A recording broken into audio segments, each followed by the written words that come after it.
చంపిన వ్యక్తికి మనశ్శాంతి లేదంటండి.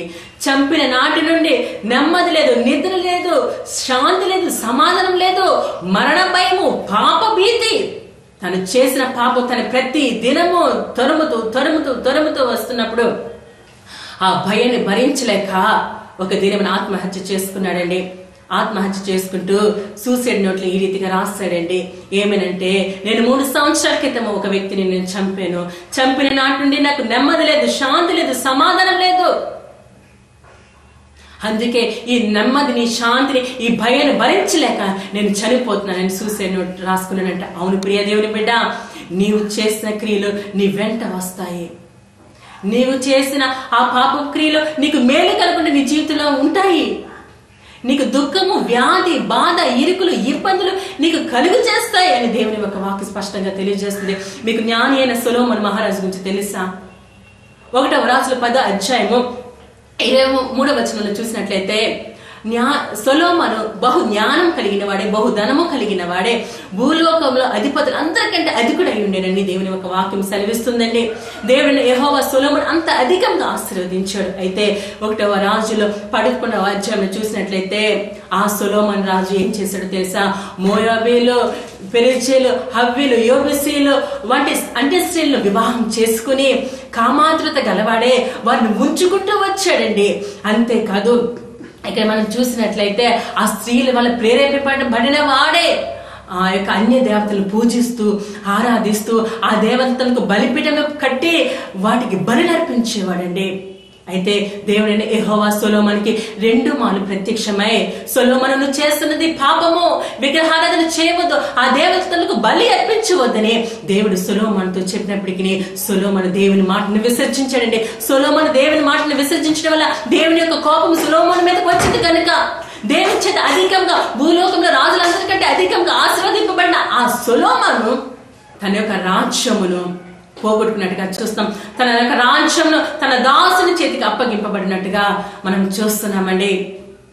అవును, దేవుని వాక్యం సెలవిస్తుంది, అతిక్రమం దాచిపెట్టుకున్న వర్ధులు వాటిని ఒప్పుకొని విడిచిపెట్టుబడి కనికరం పొందిన. ఇర్మియా గ్రంథం 2:19 ఈ రీతిగా వ్రాయబడింది, నీ దేవుడైన యెహోవా నిన్ను మార్గంలో నడిపించుచుండగా నీవు ఆయన విసర్జించడం వల్ల నీకే ఈ బాధ, నీకు నువ్వే ఈ బాధను కలుగు చేసుకుంటావు కదా.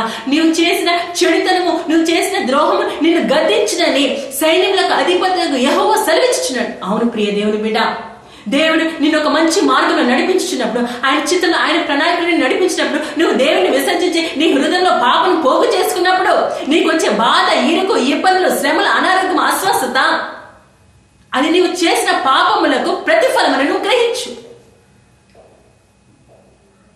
అందుకే సామెతల 2వ అధ్యాయంలో ఈ రీతిగా రాయబడింది, నా జనులు జ్ఞానమును లేకుండానే జీవించుచున్నారు. జ్ఞానం లేని వారులారా, ఎంతవరకు మీరు జ్ఞానము లేకుండా ఉందురని దేవుని వాక్యం సెలవిస్తుంది. దావీదు మహారాజు కూడా పాపం చేశాడండి. బెత్షెబతో పాపం చేసిన తర్వాత తన బెత్షెబ భర్తైన ఊరియాను కూడా చంపించి వేశాడండి. అయితే దేవుడు నాతాను ప్రవక్తను దావీదుకి పంపించి, నీవు పాపం చేసావు, నీ పాపము నా దృష్టికి బహు కోపాన్ని పుట్టించుచున్నది అని చెప్పినప్పుడు దావీదు వెంటనే దేవుని సన్నిధిలో పశ్చాత్తాపడ్డాడండి. ఈ రీతిగా ప్రార్థన చేస్తున్నాడు, ప్రభువా నా పాపము పోవునట్టుగా నన్ను బాగా కడుగుము, ప్రభువా నా పాపములకు విముకుడం కమ్మని కన్నీటితో దేవుని సన్నిధిలో ప్రార్థన చేస్తున్నాడండి. ఎప్పుడైతే దావీదు తన పాపముల నిమిత్తమో, తన అతిక్రమణ నిమిత్తమో దేవుని సన్నిధిలో పశ్చాత్తాపడ్డాడో అప్పుడు దేవుడు కృప చూపించి, కృపగల దేవుడు దావీదుని ఎల్ల కృప చూపించి దావీదుని క్షమించి తన మీదకి రావాల్సిన మరణంని దావీదుని తప్పించినట్టుగా మనం చూస్తున్నామండి. చాలా మంది పాపాన్ని కప్పుపుచ్చుకుంటూ ఉంటారండి. వారు చేసిన పాపములను వారు సమర్థించుకుంటూ ఉంటారు. ఈ మధ్యకాలంలో 2 భార్యాభర్తలు మా ఇంటికి వచ్చారండి. సిస్టర్, మా గురించి ప్రార్థన చేయండి, మా వ్యాపారం బాగా జరగాలని అని అడిగారండి. బ్రదర్, మీరు ఏ వ్యాపారం చేస్తున్నారండి అంటే, బ్రాందీ షాప్ ఉందండి మాకు అని చెప్పారు. బ్రదర్, మీరు చేస్తున్నది పని తప్పు. ఎందుకంటే మద్యంతో మత్తులై ఉండకూడదు, అందులో దుర్వ్యాపారం కలదని దేవుని యొక్క వాక్యం సెలవిస్తుంది. కనుక మీరు చేస్తున్న పని తప్పు, ఎంతో మందిని పాపంలో మీరు ప్రేరేపిస్తున్నారు బ్రదర్ అంటేనే అదేంటి సిస్టర్, దేవుడు మమ్మల్ని ఎంతగానో ఆశీర్వదించాడు, ఆ ఆశీర్వదించిన వచ్చిన ఆ యొక్క దశమ భాగంతో మేము ఒక గొప్ప సంఘాన్ని కట్టి అందులో ఒక దైవచనుని పెట్టాము, అంతేకాదు ప్రతి నెల మేము దశమ భాగాలు ఇస్తున్నాం సిస్టర్ అని వారి యొక్క పాపములను సమర్థించుకుంటున్నారండి. నిజమే, చాలా మంది వారి యొక్క తప్పును సమర్థించుకుంటూ ఉంటారు. సమర్థించుకోవడం వల్ల వారి జీవితంలో మేలు అనుభవిస్తున్నాను అనుకుంటున్నారేమో. ప్రియ దేవుని బిడ్డ, మోసపోకుడు, దేవుడి వేకరింపబడు. నువ్వే పంట విత్తుతావో ఆ పంటనే కోస్తావని దేవునికి వాక్యం సెలవిస్తుంది. నువ్వు పాపాన్ని విత్తితే పాపం